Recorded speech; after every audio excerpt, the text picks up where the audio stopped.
Dr. Jane is back. If you missed her on a mental health break and writing with authors, you have a chance to learn her journey today. But this time on the entrepreneurial journey she has been on, she has accomplished a lot and is ready to give back through her story because, according to Jane, even though your friends and family see you as an incredible person, you just can't see it for yourself.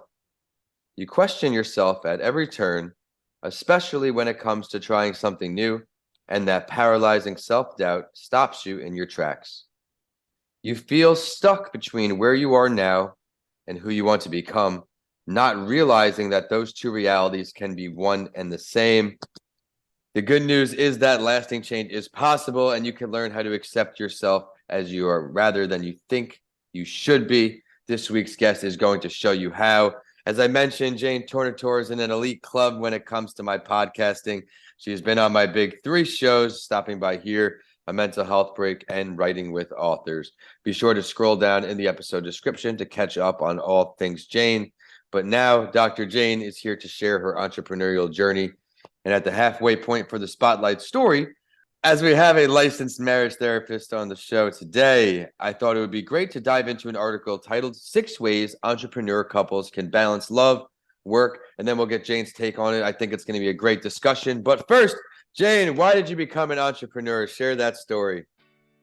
I kind of almost backed into being an entrepreneur. My personality is, well, at least it used to be the kind who I liked security, I like safety, I like doing the work and then having somebody else make sure the money was coming in. And then that made me, I did what I did and I was good. But honestly, after a while, I used to do work on research studies. But I remember I was working on one and I loved it. Like I was a statistician. I loved doing project management and doing all that stuff. But I wouldn't wake up in the morning going, I am so excited to get on the computer and run statistical analyses today. Yeah. Like while I enjoyed it, it didn't give my life a whole lot of purpose. So I trained to be a marriage and family therapist, but I didn't do it because, once again, I didn't want to be responsible for bringing in the money. I like the security. But for me, at some point, being alive or feeling alive and feeling like I was contributing was more important to me than being safe with the money. So I just went for it. This segment is sponsored by Bedrock Business Builders, a small business startup specialist. Start, build, manage. Some purpose-driven work. I'm right there with you. I have a little different background from finance, corporate world to this, and two opposite ends, but I'm much happier even day to day. I'm doing something I love, and I'm also giving back in the process. Yes. Yeah. Well, it's a win-win. It certainly is a win-win. And for everyone listening on, welcome back to That Entrepreneur Show. Vincent A. Lancy here. I'm excited to keep this show going as we're just about almost there at 3 years of weekly shows. Thank you for being loyal listeners through and through. And today, Jane is going to bring a testimonial to the table that will add to the great work and given here by all the entrepreneurs before her. She has so much to offer. As I mentioned, I've had a chance to connect with her on a few occasions, learned a lot about her journey, but this time I'm really going to get to dive in to her business side of things. Jane, let's kick it off here. If you could recommend any app, tool, book, workshop, anything to our community of entrepreneurs to help them grow and succeed, what can you offer? Yes, I would offer, and I have a show and tell here, the book Train Your Brain by Dana Wilde. It is so fabulous. One of the things she's all about mindset. Like we work really hard, we do all this stuff, and we get all these messages on what we should do to be successful. And so if you're like me, you're like a rabbit chasing, or not a rabbit, a squirrel chasing the different things. And okay, I'll try this. Oh no, I got to do it. I'll try this. And she says, okay, doing that stuff is fine. But first, work on your own mindset. So if you feel good doing the work you're doing, which I think is why purpose-driven work feels so much better than just doing the work to do the work and bring in the money. When we feel good about what we're doing, we're naturally more successful, right? We put more energy into what we're doing. We just feel better while we're doing it. And then when I do stuff that brings me joy, it's weird. It's like I naturally attract more clients. Like I just went on a 2-week vacation first time I've allowed myself a 2-week vacation since I've been an entrepreneur, because I'm like, no, I gotta take a week off and then work a lot extra to make up, right? But I'm like, I want 2 weeks. It's weird. I got so many calls for new clients during and right after I got back. I'm like, this is fascinating. And what's really interesting is even though I took 3 weeks off, because I also did a professional workshop this last quarter, I have more money now than before I took the 3 weeks off, which is just kind of amazing to me. But this happens again and again when I take care of myself, when I feel good about what I'm doing, including resting, more comes to me. I love that. Resting, taking care of yourself. These are all things that help entrepreneurs in the sense where we talk mental health, entrepreneurship. In my case, Vince, what do you do? There is no entrepreneurship without mental health. And I'm sure Right. you can agree with that. Your practice, you're doing great things here, helping others become their best selves. It's something you even touched on before, that hustle culture, those extra long work days in the beginning of my entrepreneurial career. That's really what it was Yep. until I learned what breaking down my body is unintentionally and wearing myself down too much, giving time for breaks throughout a mental health day each week where I do something I truly enjoy. All of this and more you can catch up on with us on her a mental health break episode. But right now, we're going to talk more about her current business. Jane, tell everybody what you have going on. I am a therapist and a coach and an author, and I wrote one book, and I'm starting the process of thinking of my next book. It's Love not it. my happy place to be a writer, but it feels so important to get the message out there to more people. So yeah, that's what I do now. Where are you streaming in from today, Jane? Seattle, Seattle. West Coast. Yep. Are And you it's sunny today, which is a miracle. Really? It is not sunny here as we're recording this. We're finishing up the year of recordings. Today, we are in a hurricane. I don't know the name of this one, but it is not as big as Ian. This is supposed to be our last hurricane. I was FaceTiming with a friend he is now in, I think, I want to say Boynton Beach is where he lives in Florida. And he showed me his outside window, and the whole parking lot's already flooded, inches of rain. Here in Tampa, we haven't got that far yet. Just as you can see behind me, probably the wind's Yeah. the wind's going crazy. Just gotta hope for the best here. But back to business talk. Jane, do you Yes. take any remote clients? Do you take only in Seattle? Who's your best I client? take remote clients. I Great. actually have clients all over the world at this point, which is very exciting. And it's one of the Awesome. reasons, I wanted to move to a coach, because as a therapist, you can only see people in the state you're living in, right? Right. So I want to expand my message, and there are amazing people all over the world. And I work with perfectionists, like high achieving perfectionists who still, it feels like it's never enough. And so, yeah, all over. I love it. Keep growing, entrepreneurs out there. You never know how your business is going to expand, unfold. Right. As you heard her say, we went therapy to coaching to writing, and we don't even know what's next. I can't wait to be Right. kept in the loop. We'll have to bring her back on the show to update everyone what's going on. But before we dive into this week's spotlight story, Jane, to help everyone out tuning in today, what are two of the most challenging parts of being on your own? Stopping for the day. Mm-hmm. One of the reasons I didn't go into academia after being a grad student is because I realized they are entrepreneurs in their own way, in that they work constantly. They leave the office and then they go home and they work. They work weekends. They're always working. And I thought, I don't want to do that. And then I became an entrepreneur, and I was like, oh, I could do that even without academia. So for me, it's really helpful to have an kind of an opening and a closing ritual, just something I do to say you are starting your workday, to get my mindset into the workday, and then you are done with the workday, right? Yeah. When I have an office, it's great. I leave the office, and it's easier mindset wise to leave my work.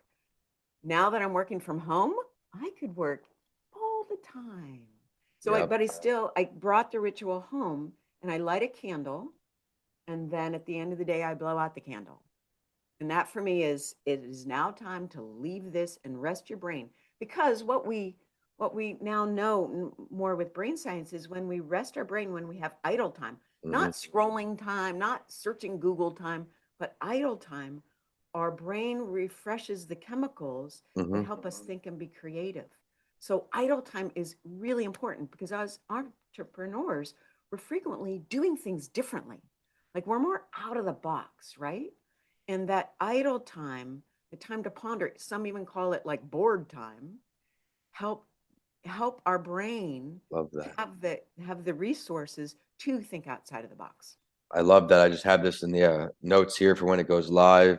Idle time, resetting your brain. I'm huge on that. Intentional screen breaks, intentional Yes. just technology breaks. Something I could always improve on, but I am mindful of it to get a few in per day. I used to have one of my morning routines extend to timers on my phone. 55 minutes, 5 minutes off the screen, 50 minutes. And then now my days kind of evolved a bit differently. The morning routine's always evolving, but without the morning routine, I would be lost. I'm big, as you know, into the whiteboard. That's something I do before bed each day. I plan out, I have the whole week roughly, but the next day I'll have hour by hour. I wake up and I waste no time. I get right to it. Jane, you're crushing it this episode. Thank you again for stopping by. I think it's now the perfect time to hop into this spotlight story.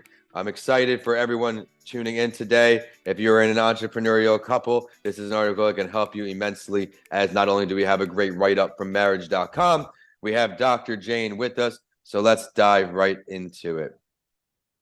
It's compounded when spouses or business partners. The lines between marriage and work are very blurred.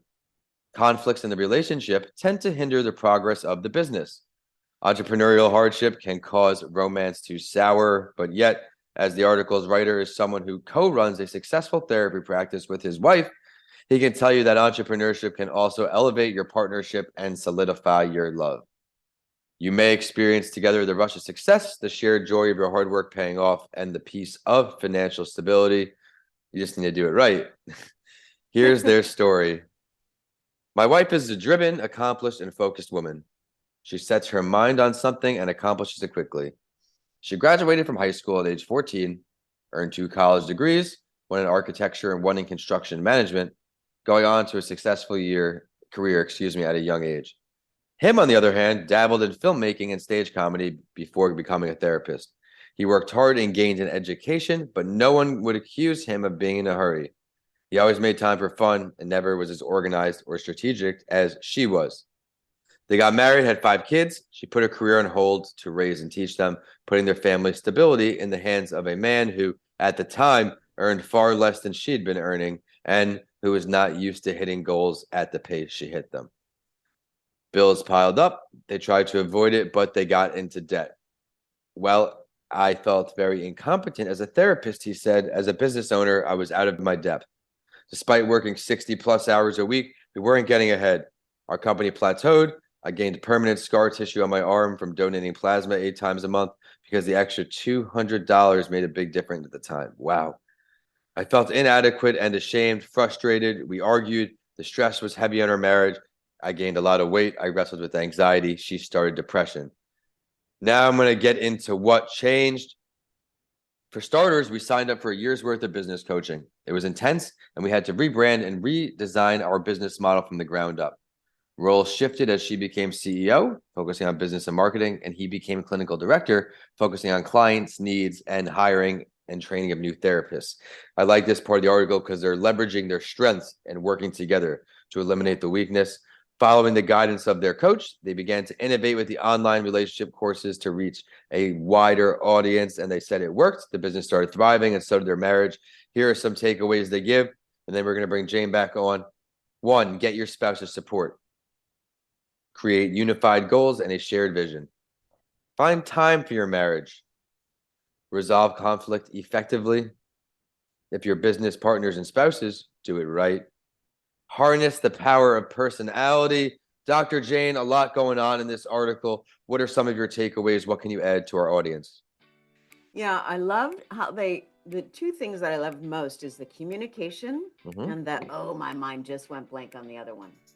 Oh, was it leverage your strengths? Yep. Take time for your marriage. That was it. Take time for your marriage. Whether you're entrepreneurs or not, many of us have the belief that if we're married, it should just work out. And we forget that any relationship, whether you're married or not, whether you're a lifetime commitment or not, Right. always takes feeding and nourishing and time, right? Hmm. So that when the time we put into our partnerships, our relationships, if it's, time of being together, it's never wasted time. If it's time of getting to know them and being curious and expanding, it's never wasted time. And it will feed back into the business. The So much like time you put in, ourselves. Yeah. the little things you're saying, right, play a difference in entrepreneurship and in business and in marriage. It's something that no matter how far technology progresses, I feel there won't be anything to actually replicate human interaction, face to face, spending time with each other, getting that. I mean, FaceTime right now, it's a mimic of that. It's a great job for us during COVID, especially when we couldn't do much to get that interaction. But to me, and I would like to hear your thoughts, I think that is far the best. Absolutely. Yeah, I just started reading a book. I think it's Crucial Conversations by Cheryl Turkle, and it is blowing my mind, the research that is showing how that when we communicate through our devices, we lose empathy and we lose the ability to struggle with the silences, the awkwardness, the less than perfect communication that happens on the spot in person. Now, video is the second best way to communicate, but still, there's nothing like those conversations face to face where we grow, where we show our vulnerability, where we get awkward and we recover, and it's great stuff. I'm totally with you on that. Yes, thank you for adding that. And I hope to one day meet you and all of the great guests, the audience, people who support the show. I have big plans for this great big event. I'm hoping around the 3 year point here of weekly episodes, I find a way to bring everybody together. It's just I Oh, found with COVID and all these things still going on, holidays, there's always something else going on because we're still moving so fast. So when the time is right, everyone, I am looking forward to a great, great event because there's a lot of talent on these podcast series I've tried to bring in, I should say, different industries to help people who want different things. And now I'm excited that we have Dr. Jane here. It's not often I get the mental health side of things in this show. And I think that you're doing a great job in everything you do to inspire our audience that the world is the limit. You have worldwide clients, not just in Seattle. If I recall, you weren't just in Seattle. You've been a little bit of everywhere, all over this each side, east, yeah, I west. started on the East Coast. Yep. I grew up in Pennsylvania, went to college in Minnesota, moved outside in New York City, Mhm. Illinois, and now Seattle. I love it. Well, keep growing and keep shining. Jane, it's back to you. What is one of your greatest lessons learned in entrepreneurship? It's to celebrate my successes and wins and small victories. That, especially as perfectionists, I'm like, well, I should do more. There's more to like, there's always more to do. But when I take time to go, wow, I did, like when I create an online course, wow, I did that module. Yay, I'm done. Yay. That actually in our brain creates neurochemicals to help wire in that kind of behavior. So celebrating ourselves, even though we're taught like, oh, who do you think you are? Don't be selfish. Don't be like, be humble. Celebrating ourselves, not making ourselves better than others, but just going, oh, yay, me. That's the difference right Yes, there. that is It's the difference. in entrepreneurship, there's a lot of work. Most of it goes unseen. Not that any of us really do it for the pat in the back, but do it for yourself.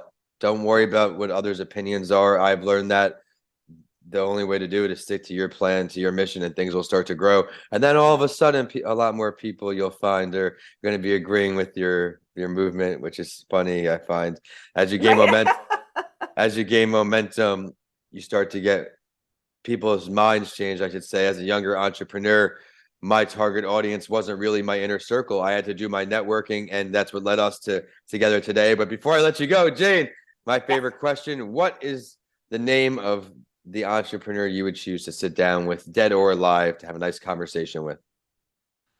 I'm going to choose two: Dana Wilde, who wrote the book Train Your Brain, and Okay. Brene Brown, because Brene Brown just brings it as far as vulnerability, conversation, being real and authentic. And I think we need more of that in our world. Where are you going to have these meetings go down if you could choose that too? Oh, that's a great question. Well, I love the ocean. So hanging out under an umbrella, watching the ocean, talking to people, going out and Love that. swimming, that would be my dream. Sounds great. We'll be sure to tag them when this episode goes live. We'll make it happen. Jane, where can everybody find more about what you do? All things Jane. The easiest way is to go to everydaylove.me.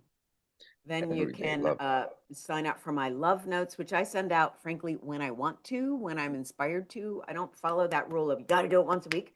Right. That doesn't work for it doesn't make me happy. I'm the So same way with my newsletter. I'm actually getting ready to put one out at the end of this week as we are closing out this Entrepreneur Show yearly set list. I'm going to put that in the newsletter and so much more. Jane, thank you for sharing your contact info, and thank you so much for a great show. Everyone tuning in, I am at Vincent A. Lancy on YouTube and all social media. The show is hashtag That Entrepreneur Show and at That Entrepreneur Show. I'm excited to see you all next Friday for a new show. Jane, until we talk next, have a great day. you too. Thank you.